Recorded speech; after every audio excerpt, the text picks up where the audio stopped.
Tooth paste లో చూసినట్టయితే చాలా రకాల కెమికల్స్ ఉంటాయండి. జనరల్ గా ఎవరం గమనించాం మనం. టూత్ పేస్ట్ లో ఒక టైటానియం ఆక్సైడ్ అని ఒక కెమికల్ ఉంటుందండి. ఇప్పుడు 2012 లో కూడా దాని మీద study that can cause ADHD. మనం 2 years నుంచే వాళ్ళకి పళ్ళు తోగుతూనే ఉంటామండి with tooth paste.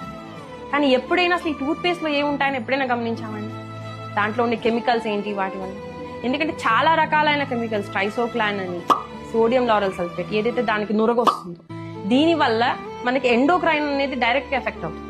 Thyroid disruptor అండి. ట్రైసోక్లాన్ అని మీరు కనుక చూసినట్టయితే it is a thyroid disruptor. ఎందుకు ఇన్ని థైరాయిడ్ వస్తున్నాయి అంటే వీ హ్యావ్ రీజన్స్ అండి. సో ఇలాంటి ఎన్విరాన్మెంటల్ ఎఫెక్ట్స్ కనుక మనం కనుక తెలుసుకుని వాటి నుంచి వాళ్ళని తక్కువ స్టార్ట్ అయిపోయింది. ఫస్ట్ పనిలోనే మనం వాడేదే బ్రష్, ఫుల్ గా కెమికల్స్ తో ఉండే ఇది వాడుతున్నాం. అంటే ఎంత కెమికల్ కి దూరంగా ఉంటే అంత ఆరోగ్యకరంగా ఉండొచ్చు. మనకి డీటాక్సింగ్ కెపాసిటీ అయినా ఉండాలండి.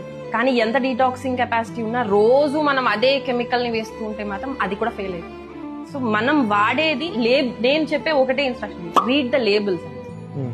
ప్రతి వాళ్ళం చదువుకుందాం, ప్రతి వాళ్ళం ఆర్ గ్రాడ్యుయేట్స్. వాళ్ళు చదివేటట్టుగా ఇవ్వరండి, కావాలని